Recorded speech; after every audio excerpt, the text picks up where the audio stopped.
Where's the... Oh, here we are.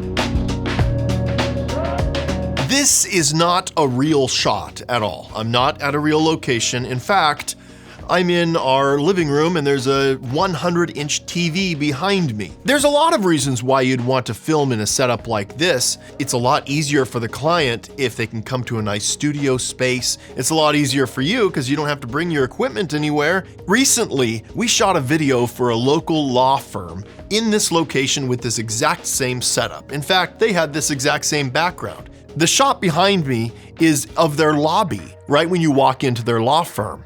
And people are walking in and out all day. There's a receptionist right there. We filmed there before and it was a headache. So this time with all these interviews, we told the company, hey, all we have to do is come in and get a quick little shot with our camera of your location, and then we can put it on our TV and we're good to go. And they said, that sounds great to us. That's easier for everybody.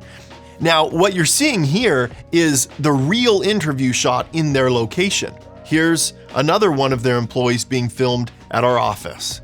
Which one looks better? I would love to hear in the comments if you think our shot looks real or if it looks fake. Or if you can't tell the difference, please let us know. Now, this isn't the first time we've made a YouTube video about filming against a TV. We have older videos that you can check out. It was a different process. We used 3 TVs, but here we're using 1 TV and we think this process is so much easier. Watching this video, I hope that you'll be able to learn our process and you'll be able to film in front of a TV and make your shots look real too. Now, first, let's talk about the TV and camera setup. You need to have the camera on a certain focal length for this to work.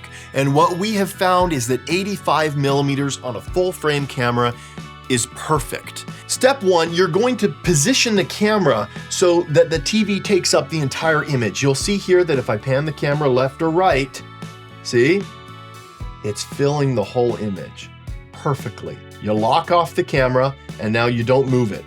We are at an f1.4. The reason why I'm so wide open on this lens is because if we stop down, things start looking faker. I want to show you what this shot would look like really quick if we would have shot this shot completely focused and had the camera focused too. I'll show you how fake it looks. So this is what the shot would look like if the TV was just a sharp background. And Andrew, what f-stop are we at?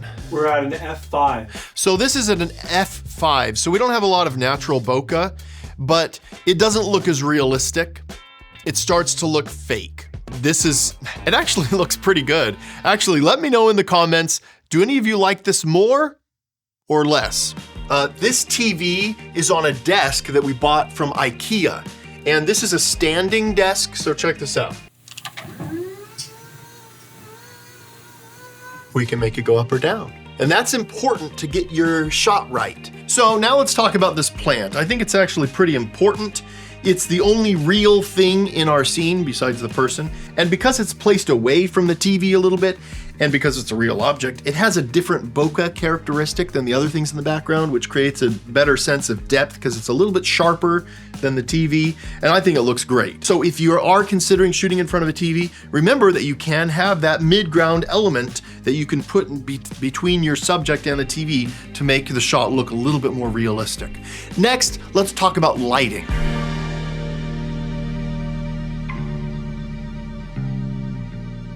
First, let's talk about our key light. Typically with an interview shot like this, you're gonna want something big and soft. So we have this light cloth from IntelliTech that I just have loved lately. Here's the light itself. It's an LED mat. It has diffusion in front of it to make it soft. And then we put this magic cloth and draped that on it to make it softer. And then to make the key light even softer, we have this 4x4 diffusion. And so there are 3 layers of diffusion on an already massive light to make this soft enough. But check this out. We have this big flag here that's blocking all of the light so it doesn't spill onto the TV, because that would actually look bad.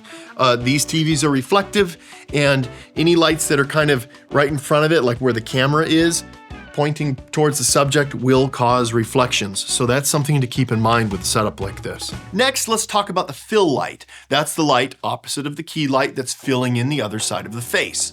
This is just a regular COB light from Aperture shining through this strip box here. We did have this big white bounce, bouncing the light from the key light to fill in the opposite side of the face, but it was causing too many reflections. So we chose not to use that. We felt like this light was working a lot better, and we used another black flag to block the reflections from the TV. For the backlight, we positioned this tube light up here, and it's kind of going off of our ceiling a little bit, creating an even softer source for the back of the head, but it's gonna be hitting the talent directly as well. And it's high enough so the reflection is not going into the TV. And lastly, we have one more light. It's an accent light coming from the same side as the key, hitting this plant, giving it some dimension, and I think it works great. Here's the light that we used. This is just a small spotlight. It's cheap, it's from Nanlite. It has this spotlight adapter on the front of it that's really specific with where the light's going so it doesn't hit the TV, and it looks nice, it looks like sunlight. We have a Mac hooked up to our TV, and the TV is a display for that Mac.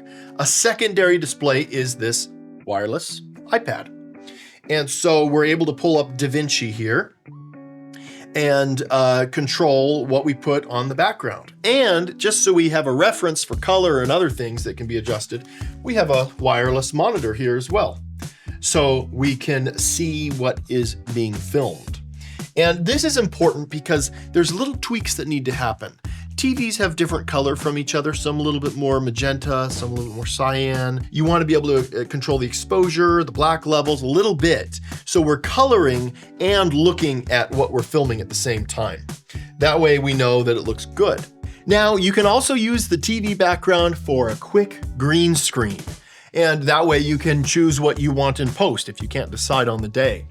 This is a very quick way to have multiple backgrounds and be able to have a lot more efficiency on set. And what's great is it's self-illuminating, so you don't have to light the green screen with separate lights. All of a sudden you have a great TV green screen that's lighting itself. Now, I keep seeing in the comments on previous videos that we've made, people are like, hey, why don't you just use a projector? Come on, man, why are you spending money on a TV? Just use a projector. Okay, here's the problem. With all the lights that we have, a projector, the black levels on the projector go gray, and it starts looking really fake really quickly. And this ambient soft light in the room, it just gets all over the projector and ruins it. That is why a TV is so important here. I would like to hear from you. Are any of you out there using a TV like this? Is it working for you, or is this just the worst idea ever? If you want to watch more videos from Epic Light Media, search us on YouTube and watch more videos from Epic Light Media. But there is a subscribe button. Don't click on it. We don't want any more subscribers. We do this because we love messing with the YouTube algorithm and just confusing it. It's our way of fighting back.